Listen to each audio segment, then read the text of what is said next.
Maya Rodriguez stared at her reflection in the cracked bathroom mirror, tracing the jagged lines that ran across her left shoulder and down her arm. The scars told a story she wished she could forget, a house fire when she was 12 that had changed everything. The flames had taken more than just her childhood home. They had stolen her confidence, her sense of belonging, and any hope of a normal teenage life. The morning sun filtered through the thin curtains of her grandmother's small apartment in East Los Angeles. Maya had been living here for 6 years now, ever since the accident. Her parents had died in that fire, and she had barely escaped with her life. The doctors had done their best, but the burns on her shoulder, arm, and part of her back had healed into thick, raised scars that drew stares wherever she went. At 18, Maya had learned to live in the shadows. She wore long sleeves even in the sweltering California heat, kept her head down in hallways, and avoided any situation where she might have to expose her damaged skin. High school had been a nightmare of whispered comments and cruel jokes. She remembered the day Jennifer Martinez, one of the popular girls, had seen her changing for gym class. "Oh my God, what happened to you?" Jennifer had gasped, her voice carrying across the locker room. "You look like a monster." The other girls had turned to stare, some gasping, others giggling nervously. Maya had grabbed her clothes and run to the bathroom, where she cried for 20 minutes before finding the courage to face the world again. That was the last time she ever changed for gym class. She took failing grades rather than expose herself to that humiliation again. Now, as she prepared for her first day at community college, Maya felt the familiar knot of anxiety in her stomach. She had chosen Los Angeles Community College because it was large enough that she could disappear into the crowd.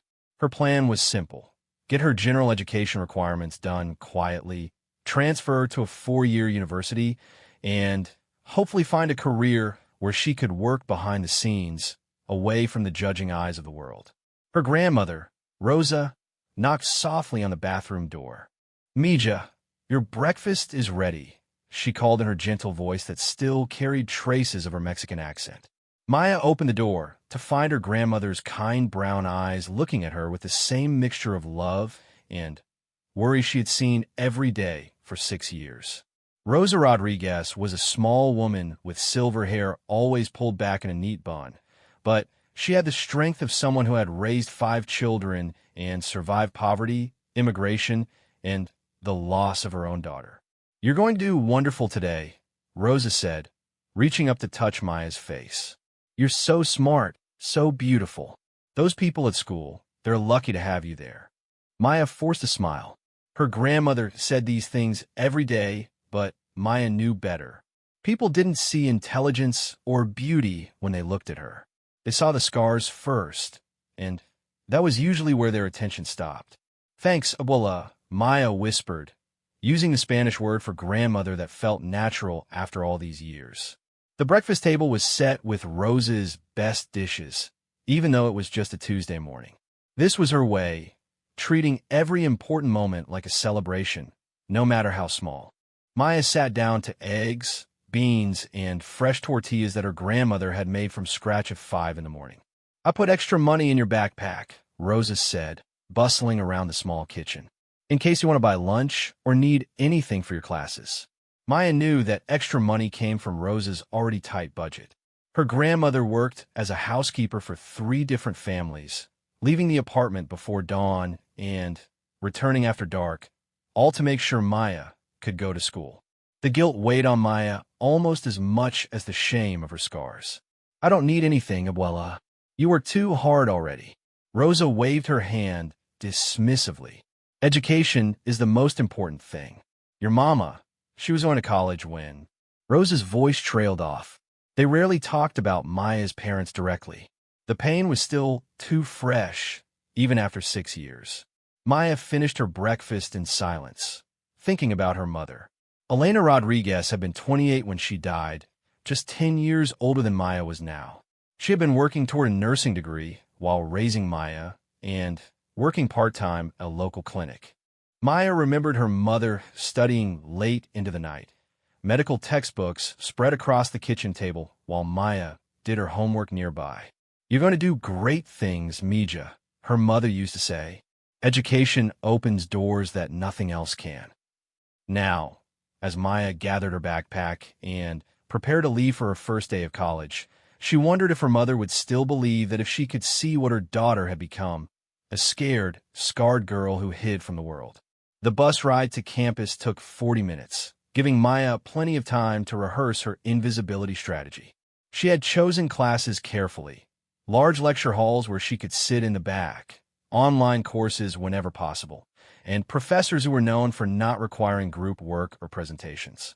She planned to speak only when spoken to, complete her assignments efficiently, and transfer out as quickly as possible. Los Angeles Community College sprawled across several city blocks, with modern buildings mixed with older structures that had seen decades of students come and go. Maya found the main quad easily enough, a large open space surrounded by palm trees and filled with students of every age, background, and style imaginable. For a moment, she felt hopeful. Maybe in this diverse crowd, she really could blend in. That hope lasted until she walked past a group of students sitting at picnic tables near the library. She was looking down at her schedule, trying to find Building C, when she heard the voice that had haunted her nightmares for years. "Well, well, well, look what crawled out from under a rock." Maya's blood went cold. She looked up to see Jennifer Martinez sitting with 3 other students, all of them looking like they had stepped out of a fashion magazine. Jennifer's dark hair was perfectly styled, her makeup flawless, her clothes clearly expensive. She looked exactly like the girl who had tormented Maya in high school, except now she seemed even more confident, more cruel. "Jennifer," Maya said quietly, trying to keep walking. "Oh, don't be rude," Jennifer called out, loud enough for nearby students to hear. "Aren't you going to say hi to your old classmate? We went to high school together," she announced to her companions. "Maya here had a little accident when she was younger. She's got some pretty interesting scars under all those clothes." Maya felt her face burning with shame and anger. She quickened her pace, but Jennifer's voice followed her. "Still hiding under all those layers, I see. What is it, like 90 degrees today? Must be hot wearing a long-sleeve shirt and a cardigan. But I guess when you look like that, you don't have much choice." The laughter that followed Maya across the quad was like a knife in her chest. 6 years had passed, and nothing had changed. She was still the girl with the monster scars, still running away from the cruel words of people who saw her damage before they saw her humanity.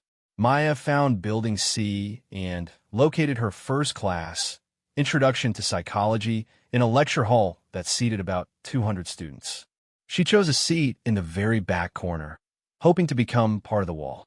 As students filed in around her, she kept her eyes on her notebook, writing and rewriting her name just to have something to do with her hands.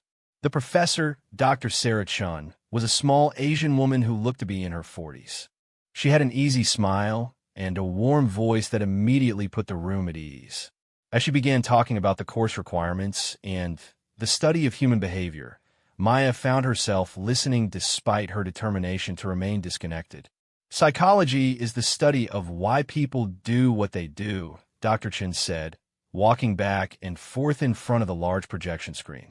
"But more than that, it's the study of how we can understand ourselves and others better, how we can create more compassion, more connection, more healing in our relationships and communities."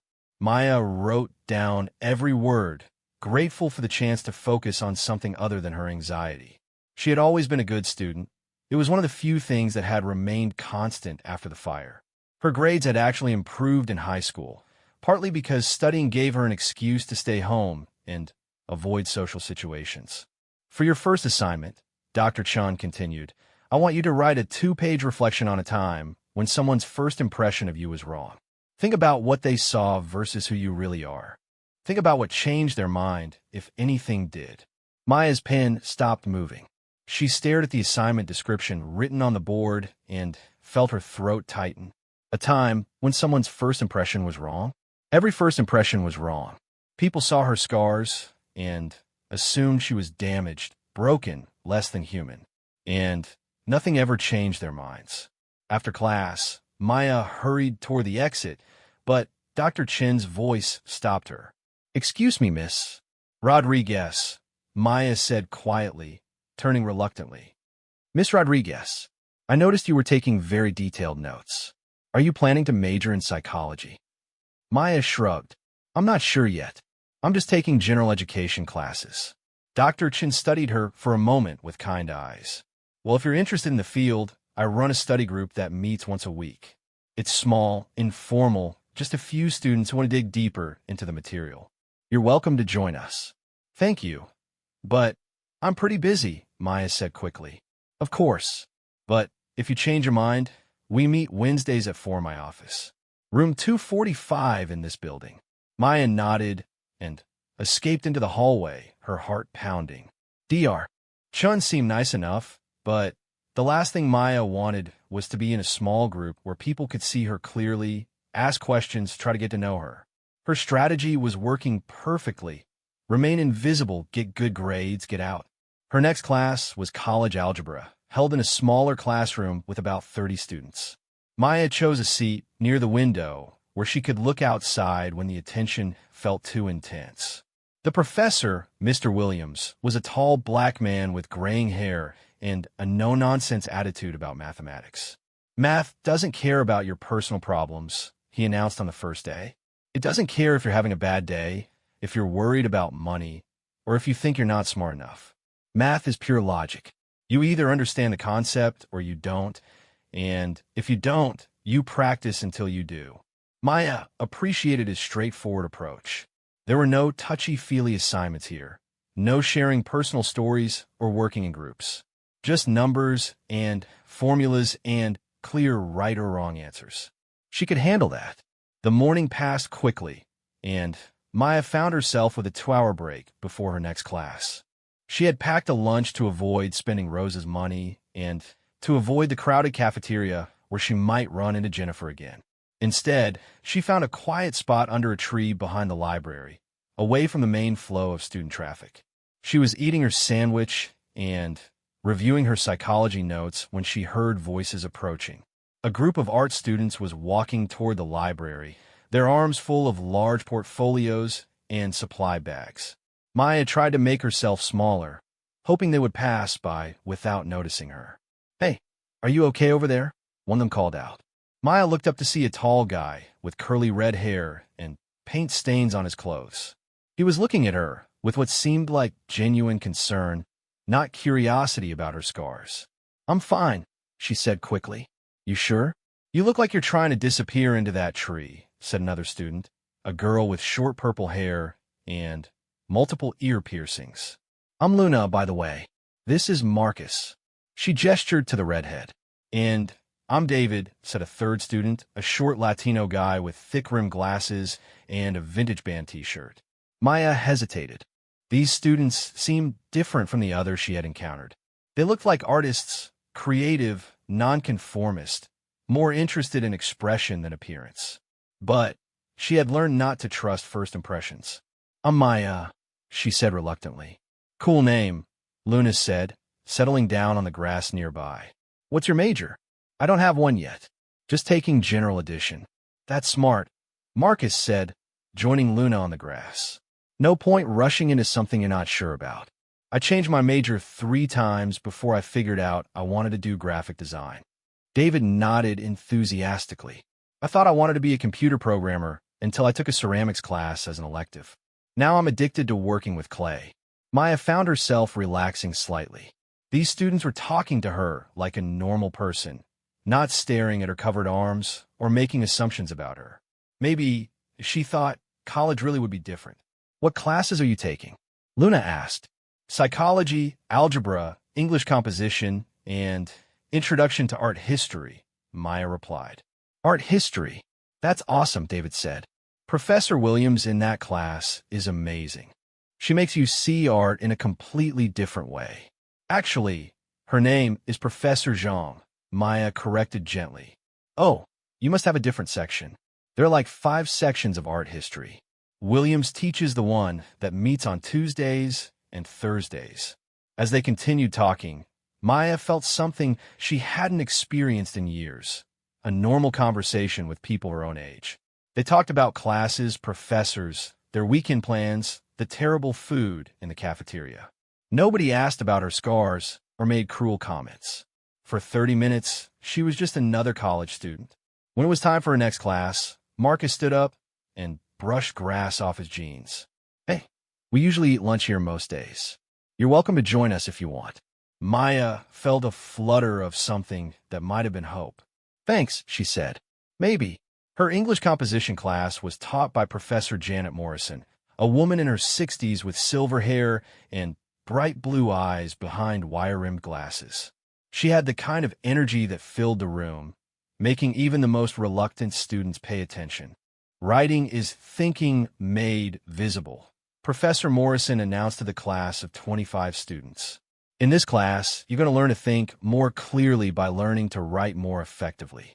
And I'm going to warn you right now, I don't accept weak arguments, lazy research, or essays that say nothing in many words." Maya smiled despite herself. She had always been a strong writer, finding it easier to express herself on paper than in person. Writing was safe. She could say what she meant without worrying about how people were looking at her. "Your first major assignment," Professor Morrison continued, "will be a personal narrative essay. I want you to write about a moment that changed you, that made you see yourself or the world differently. It should be 5 pages and it should be honest. I can spot fake emotion from across the room, so don't waste my time with something you think I want to hear." Maya's stomach dropped. Another assignment asking her to expose herself, to share personal details she had spent years hiding.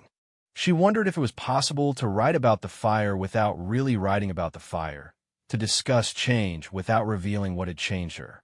After class, she walked slowly toward the bus stop, thinking about the day.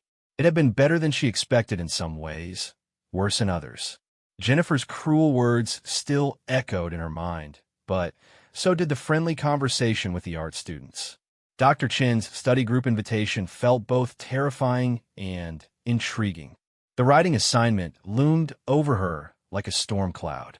The bus was crowded with evening commuters, and Maya found herself pressed against the window, watching Los Angeles pass by in a blur of strip malls, palm trees, and traffic.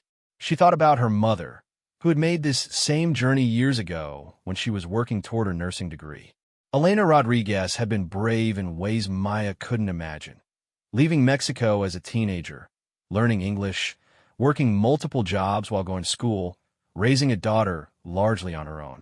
What would her mother think of the person Maya had become? Would she understand the fear, the hiding, the determination to remain invisible? Or would she be disappointed that her daughter had let the fire take so much more than skin? Maya's reflection was interrupted by her phone buzzing with a text from Rosa. "How was your first day, Mija? I made your favorite dinner." Maya smiled and typed back, "It was good, Abuela. Thank you for everything." But as the bus carried her back to East Los Angeles, Maya knew that good wasn't really accurate. The day had been complicated, confusing, full of moments that made her question the safe, invisible life she had built for herself. She had felt connections she didn't want to feel, heard opportunities she was afraid to take, been reminded of dreams she had given up long ago. That night, as she sat at the kitchen table with Rosa, eating homemade tamales and listening to her grandmother's stories about the family she cleaned for, Maya tried to push down the restless feeling in her chest. Change was dangerous. Change meant exposure, vulnerability, the possibility of more pain. She had survived 6 years by keeping still, keeping quiet, keeping covered. But as she lay in bed that night, staring at the ceiling, Maya couldn't stop thinking about Dr. Chen's assignment. A time when someone's first impression of you was wrong. What if she wrote about something else, something safe? What if she lied? What if she told the truth? The questions followed her into her dreams, where she was running through flames that never consumed her, toward voices calling her name from somewhere she couldn't reach. 3 weeks into the semester, Maya had settled into a routine that felt both comfortable and suffocating. She attended classes, sat in the back, spoke only when called upon, and spent her lunch breaks with Marcus, Luna, and David under their tree behind the library. The art students had accepted her presence with an easy casualness that still surprised her, never pushing for personal details or asking uncomfortable questions. But the personal narrative assignment loomed over everything like a gathering storm. Maya had started the essay 6 different times, writing about safe topics, learning to drive, moving to Los Angeles, her first job at a local grocery store. Each attempt felt flat and dishonest, exactly the kind of weak writing Professor Morrison had warned against. With the deadline approaching, Maya knew she was running out of time to find a story that was both true and bearable to tell. It was a Thursday afternoon when everything changed. Maya had just finished her psychology class and was walking across the quad when she heard Jennifer's voice again, sharp and cruel as ever. "There goes the mummy," Jennifer said to her friends, loud enough for everyone nearby to hear. Always wrapped up like she's hiding something disgusting. Which, let's face it, she totally is. Maya kept walking, her face burning with shame. She had almost reached the safety of the library when Jennifer's next words stopped her cold. "I heard she was in some kind of fire when she was little. My cousin went to middle school with her before it happened. Said she used to be pretty normal, but now she looks like something out of a horror movie. Can you imagine having to live like that? I'd honestly rather be dead." The words hit Maya like physical blows. Rather be dead. The phrase echoed in her mind as she stumbled into the library, past the circulation desk, and into the bathroom where she locked herself in a stall and tried to breathe. Her hands were shaking as she pressed them against the cool metal walls, fighting the panic that threatened to overwhelm her. She had thought the same thing herself in the dark months after the fire. Lying in a hospital bed, wrapped in bandages, listening to the doctors talk about skin grafts and physical therapy and how lucky she was to be alive. Lucky. She had wanted to scream at them that this wasn't lucky. This was a punishment worse than death. Maya stayed in the bathroom stall for 20 minutes, waiting for the shaking to stop. When she finally emerged, her eyes were red but dry. She had learned not to cry in public years ago. Tears only gave people more ammunition. But as she walked toward her next class, Maya felt something shifting inside her chest. The familiar shame was still there, but underneath, it was something harder, angrier. Jennifer's words had been cruel, but they had also revealed something Maya had forgotten in all her years of hiding. She was still alive. She had survived the fire, survived the surgeries, survived 6 years of people like Jennifer. Maybe that was worth something after all. Her art history class was held in a large lecture hall with stadium seating. Professor Zhang, an elegant Chinese-American woman in her 40s, was known for her passionate lectures about the power of art to transform both creator and viewer. Maya usually loved this class, losing herself in images of paintings and sculptures from around the world, but today she couldn't concentrate. Professor Zhang was discussing the work of Frida Kahlo, the Mexican artist who had turned her physical pain into powerful self-portraits. Images of Kahlo's paintings filled the large screen at the front of the room, bold, raw, unflinching depictions of a woman who had refused to hide her suffering. Kahlo didn't paint her pain to shock people or gain sympathy, Professor Zhang explained. She painted it because it was her truth, and she believed that truth, even painful truth, had the power to connect us to our shared humanity. Her self-portraits are not just about her individual experience. They're about what it means to be human in a body that carries trauma. Maya found herself staring at the image on the screen.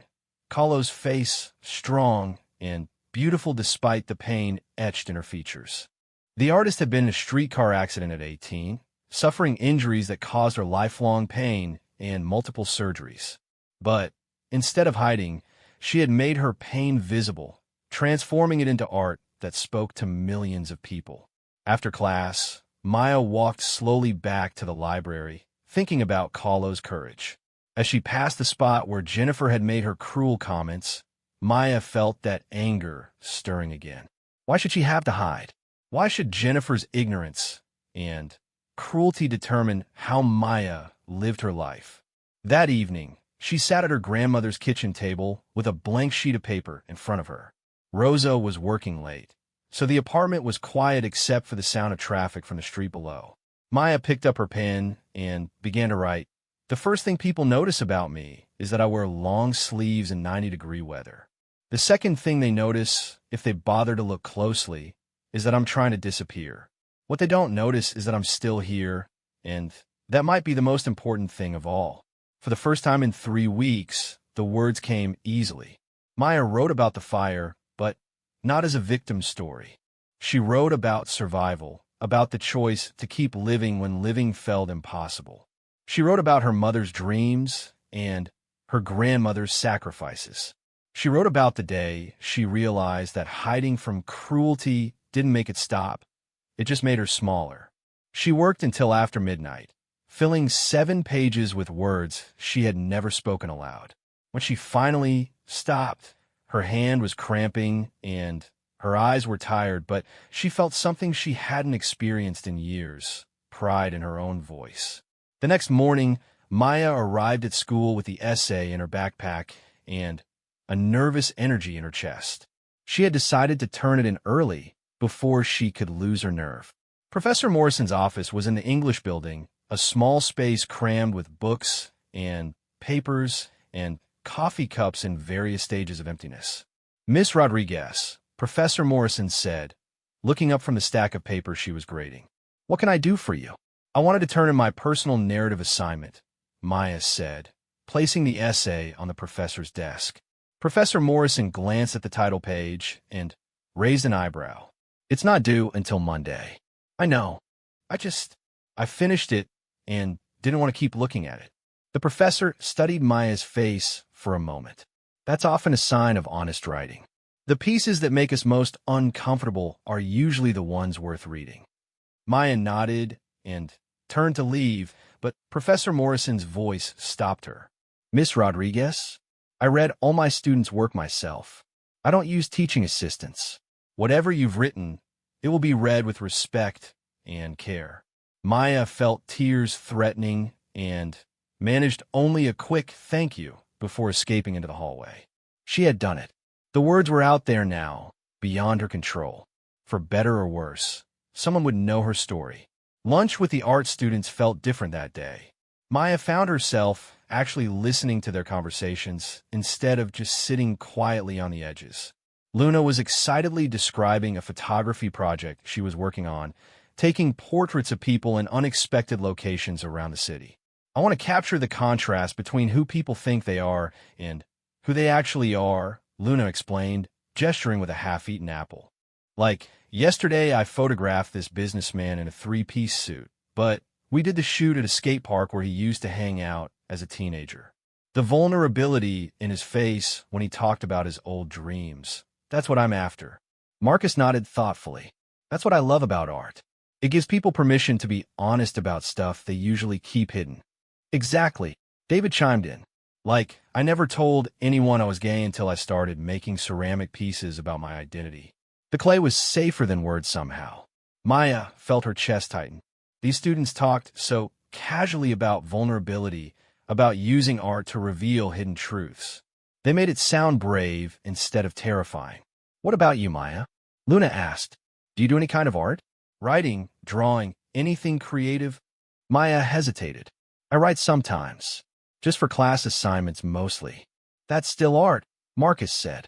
Words can be just as powerful as paint or clay.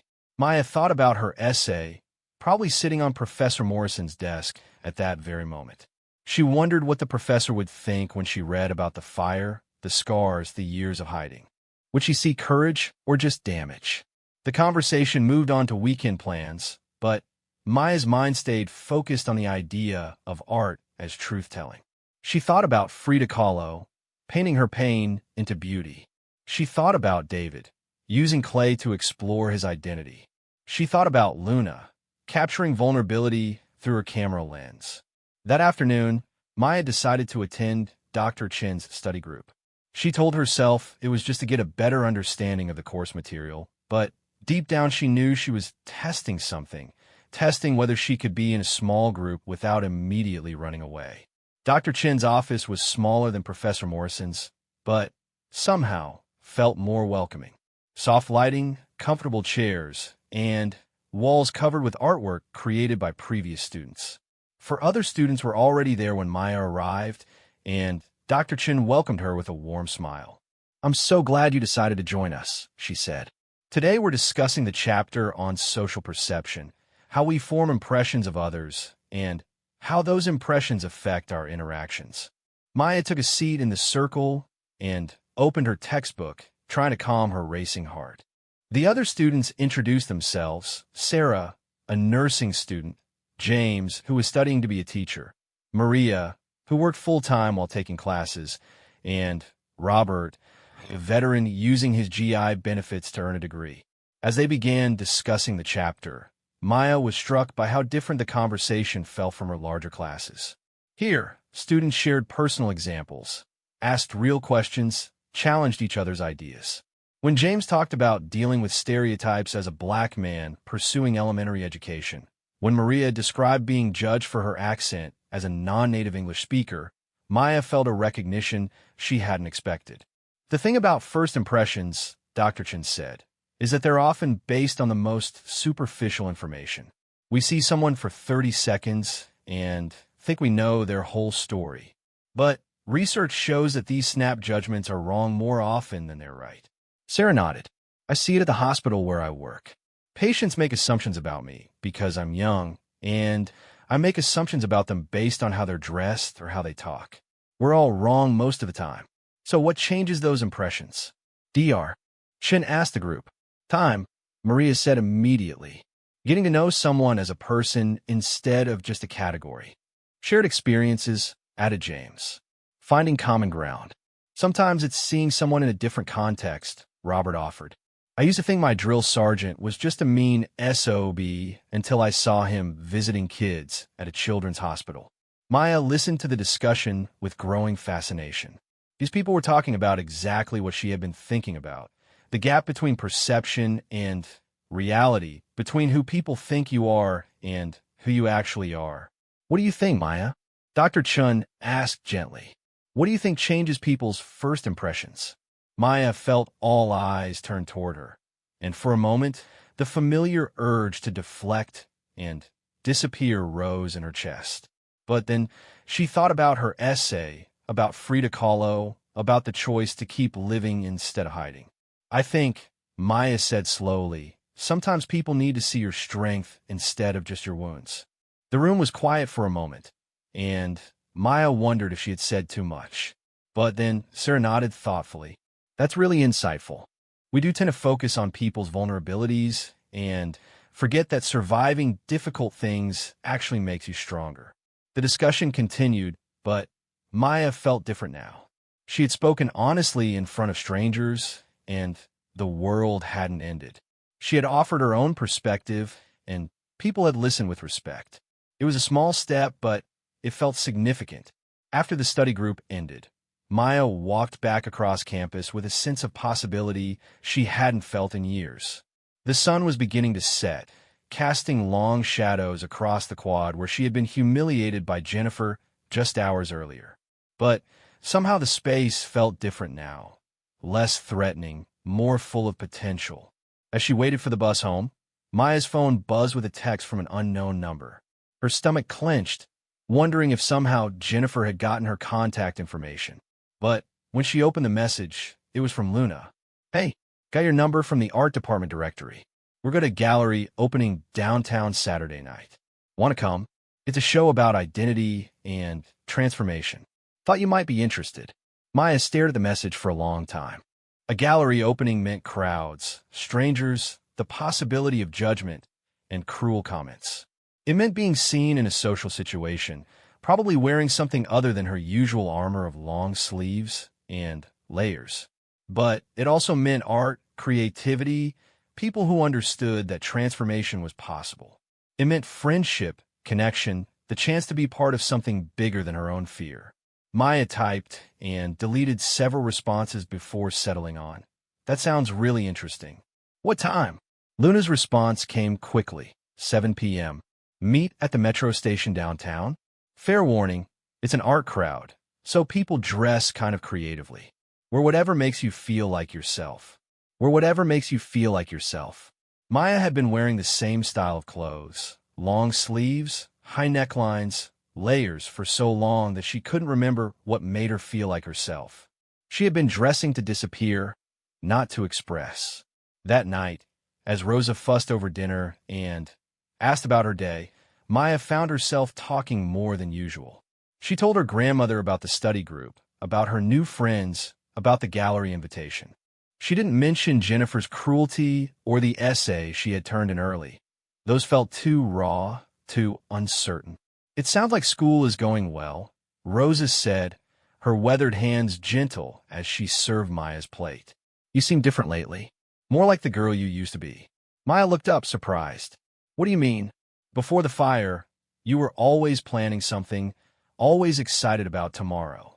After, well, you learned to be careful. But careful can become afraid if you're not watching." Rosa sat down across from her granddaughter, her brown eyes serious. "Your mama, she would want you to live, Mija. Really live, not just survive." That night, Maya lay in bed thinking about her grandmother's words. Surviving versus living. She had become an expert at surviving, getting through each day with minimal damage, minimal exposure, minimal risk. But living required something more. Living required showing up as yourself, even when yourself included scars. Maya reached for her laptop and began researching the gallery where the opening would be held. The exhibition was called Metamorphosis, Stories of Change and Growth, featuring artists who had transformed personal challenges into creative expression. One of the featured artists was a woman who had lost her leg in a car accident and now created sculptures that celebrated the beauty of prosthetics. Another was a man who had overcome addiction and painted large canvases about the journey to recovery. As Maya read the artist's statements, she felt a familiar stirring, the same feeling she had experienced while writing her essay. These people had taken their pain and made it into something meaningful, something that connected them to others instead of isolating them. She closed the laptop and went to her closet, pushing past the rows of long-sleeved shirts and cardigans. In the back, wrapped in plastic, was a dress her mother had bought her for 8th grade graduation. It was deep blue with 3/4 sleeves, fitted through the waist, elegant but not formal. Maya had never worn it because the sleeves ended just below her elbows, exposing several inches of scarred skin. Maya pulled the dress out and held it up to her body in the mirror.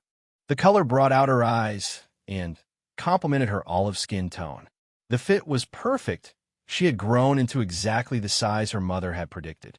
For a moment, Maya could almost see herself wearing it to the gallery opening, walking confidently through the crowd of artists and art lovers. But then reality crashed back in. The scars on her arms were impossible to hide in this dress. People would stare, point, whisper. Jennifer might be there, or someone like her, ready with cruel comments about monsters and horror movies. Maya hung the dress back in a closet and returned to her safe uniform of coverage and invisibility. Some changes, she told herself, were too dangerous to risk. But as she lay in bed that night, Maya couldn't stop thinking about the dress, about Frida Kahlo, about her mother's unfulfilled dreams, and her grandmother's gentle challenge to really live. Change was scary, but hiding was becoming scarier. She was 19 years old, and she had been invisible for 6 years. How much longer was she willing to disappear? The question followed her into sleep, where she dreamed of blue fabric and gallery walls covered with art that told the truth about surviving and transforming and becoming whole again. Saturday arrived with an unexpected rainstorm that seemed to mirror Maya's emotional state. Turbulent, unpredictable, and impossible to ignore. She had been thinking about the gallery opening for 3 days, changing her mind about going every few hours. Her closet bore the evidence of her indecision. 3 different outfits laid out, and then put away, each representing a different version of herself she wasn't sure she had the courage to be. The morning brought news that changed everything. Professor Morrison had emailed asking Maya to come to her office before Monday's class to discuss her personal narrative essay. The message was brief and gave no indication of whether the professor had loved or hated what Maya had written, but the very fact that she wanted to meet suggested the essay had made an impact. Maya spent the morning pacing her grandmother's small apartment, alternating between excitement and terror. Rosa watched with patient amusement as her granddaughter checked her email every 10 minutes, as if the professor might send additional clues about her reaction. Mija, Rosa finally said from her position at the kitchen table where she was folding laundry, whatever that teacher has to say, it can't be worse than what you've already survived. Maya stopped pacing and looked at her grandmother, really looked at her. Rosa's hands were permanently stained from years of cleaning solutions, her back slightly bent from decades of physical labor, her face lined with worry and loss and love. But there was something unbreakable in her brown eyes, something that had carried her through poverty and immigration and the loss of her daughter. "How did you do it, Abuela?" Maya asked suddenly. "After Mama died." "How did you keep going?" Rosa set down the shirt she was folding and considered the question carefully. "I had you," she said simply. "But more than that, I had a choice to make every day. I could let the sadness make me small, or I could let the love make me strong. Love for your mama, love for you, love for all the dreams we still had to chase." Maya felt tears threatening. "But what if I'm not strong enough? What if I try to change and people hurt me worse than before?" Rosa stood up and crossed to where Maya was standing by the window. She took her granddaughter's face in her weathered hands and looked directly into her eyes. "Mija, you survived fire. You survived losing your parents. You survived 6 years of hiding and still managed to grow into a beautiful, intelligent young woman.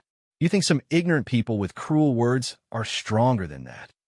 Maya leaned into her grandmother's touch, drawing strength from the woman who had been her anchor for so long. "I'm scared," she whispered. "Good," Rosa said firmly.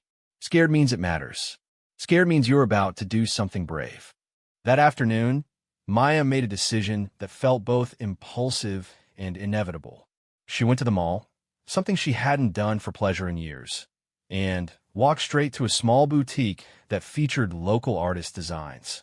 The shop was run by a woman in her 30s with intricate tattoos covering both arms and a warm smile that immediately put Maya at ease. "I need something for an art gallery opening," Maya said, her voice barely above a whisper.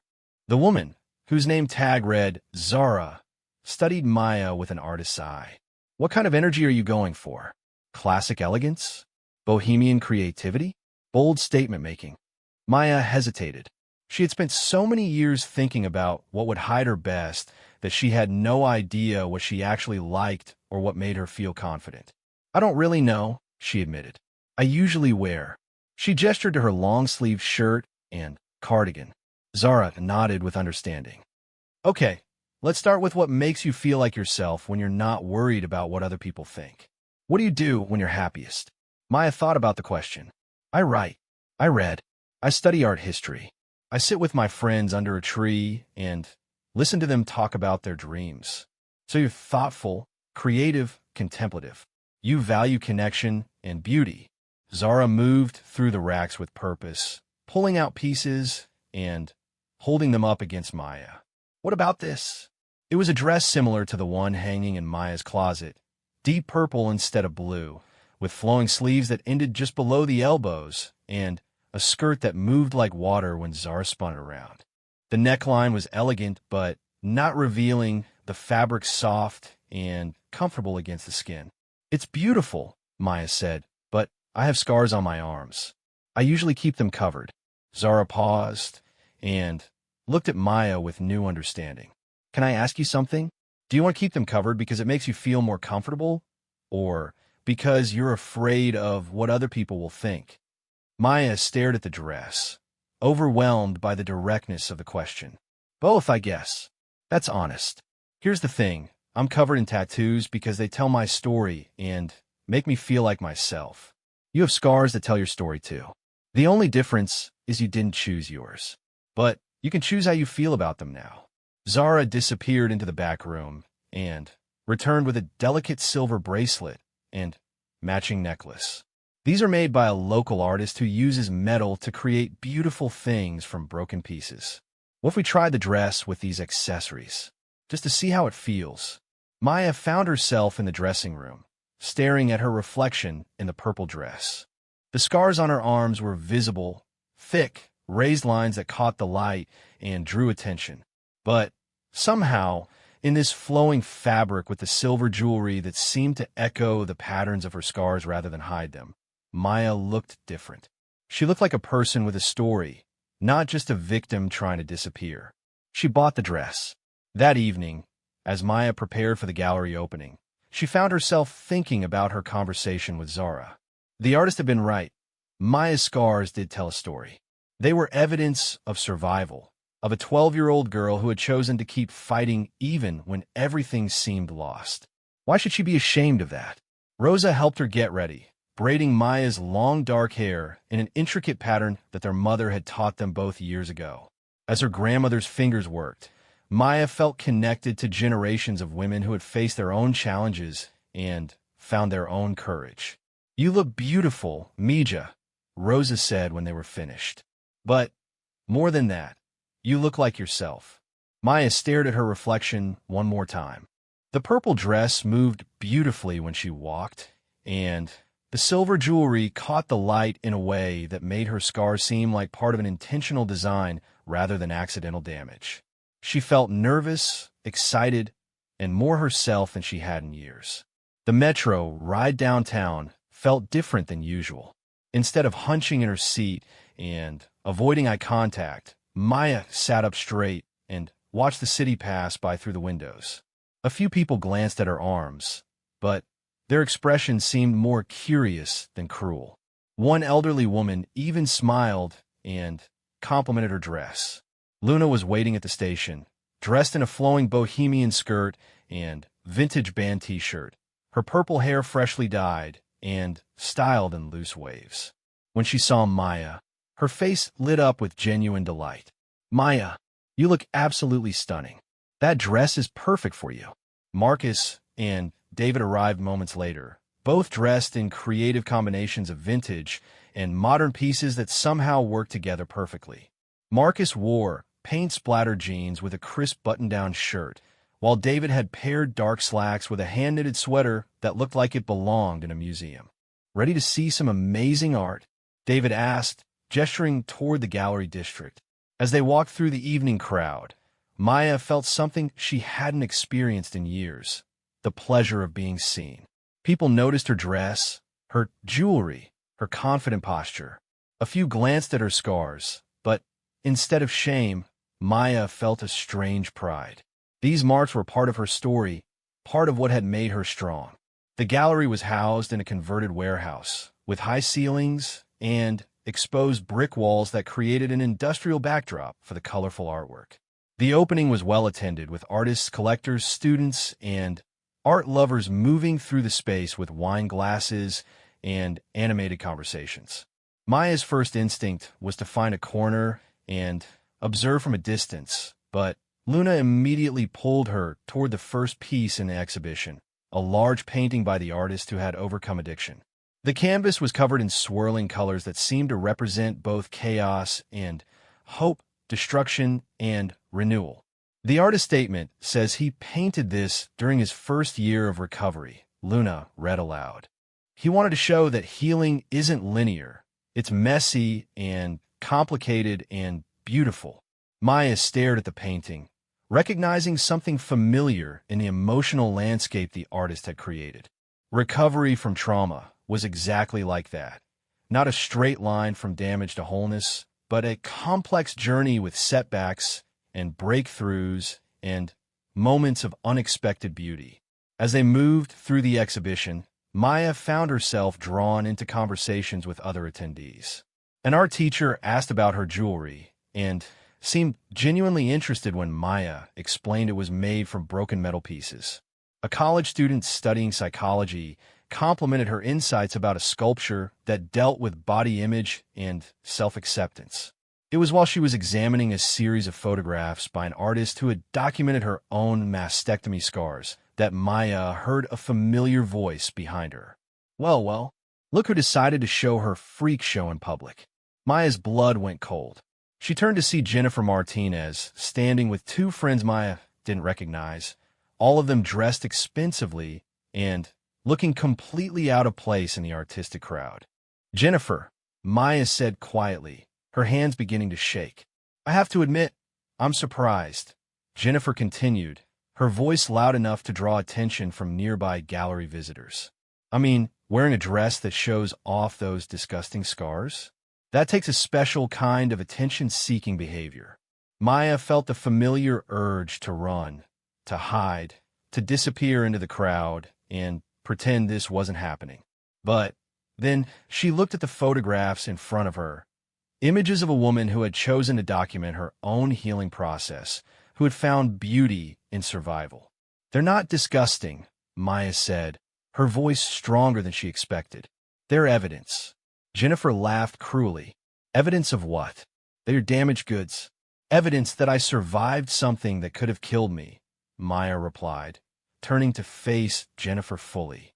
Evidence that I'm still here, still growing, still becoming who I'm meant to be. A small crowd had gathered around them, including Luna, Marcus, and David, who had moved closer when they heard the confrontation beginning. Maya was aware of their presence, but felt strangely calm, as if she were watching the scene from outside herself. You want to know what's really pathetic? Jennifer continued, her voice getting shriller. It's pretending that being a victim makes you special. It's acting like people should admire you for something that happened to you as a kid. Maya felt something shift inside her chest. Not fear this time, but clarity. She thought about her grandmother's words, about Professor Morrison's assignment, about Frida Kahlo painting her pain into something meaningful. I don't want to be admired for what happened to me, Maya said calmly. I want to be seen for who I chose to become because of it. And the person I chose to become doesn't hide from bullies anymore. Jennifer's face flushed red. You think you're better than everyone else now because you're showing off your scars? You're still the same freak you've always been. You're right, Maya said, surprising everyone including herself. I'm the same person I've always been. I'm someone who survived a house fire at 12 years old. I'm someone who lost both parents and kept going anyway. I'm someone who spent 6 years letting people like you make me feel small, and I'm done with that now. Maya stepped closer to Jennifer, her voice becoming stronger with each word. I'm also someone who's studying psychology to help other trauma survivors. Someone who has friends who value kindness over cruelty. Someone whose grandmother works 3 jobs to put me through college because she believes I have something valuable to contribute to the world. The gallery crowd was listening now, completely absorbed in the confrontation. Maya was dimly aware that she had an audience, but she was focused entirely on Jennifer's face, which had shifted from cruel amusement to uncomfortable uncertainty. These scars, Maya gestured to her arms. They're part of my story, but they're not the whole story. The whole story includes the fact that I'm still here, still dreaming, still becoming. What's your story, Jennifer? What have you survived? What are you becoming? Jennifer opened her mouth to respond, but seemed unable to find words. Her friends had taken a step back, looking embarrassed by the scene their companion had created. The gallery crowd was clearly on Maya's side, some of them nodding in agreement with her words. That's what I thought, Maya said quietly. You spend so much energy trying to make other people feel small because you've never learned to feel big yourself. Maya turned away from Jennifer and walked back to the photographs that had started the confrontation. Behind her, she heard Jennifer muttering something about freaks and attention seekers, but the words had no power now. They sounded like what they were, the desperate attempts of someone who had nothing meaningful to say. Luna appeared at Maya's side, her eyes bright with admiration. That was incredible, she whispered. I've never seen anyone handle a bully like that. Marcus and David joined them, both looking proud and protective. You were amazing, Marcus said. That took serious courage. Maya looked at her friends, real friends who had seen her at her most vulnerable and chosen to stand beside her anyway. Then she looked back at the photographs on the wall, images of a woman who had chosen to document her own transformation from victim to survivor to artist. "I think I want to get a tattoo," Maya said suddenly. The words surprised her as much as they surprised her friends. She had never considered body art before, had spent so many years trying to cover her skin rather than decorate it. But standing in this gallery, surrounded by art that celebrated transformation and surrounded by friends who had witnessed her finding her voice, Maya felt a wild urge to mark this moment somehow. "Really?" Luna asked, her eyes lighting up with excitement. "Something to honor my parents," Maya said, the idea taking shape as she spoke. "Something to commemorate tonight. Something to show that I'm not ashamed of my story anymore."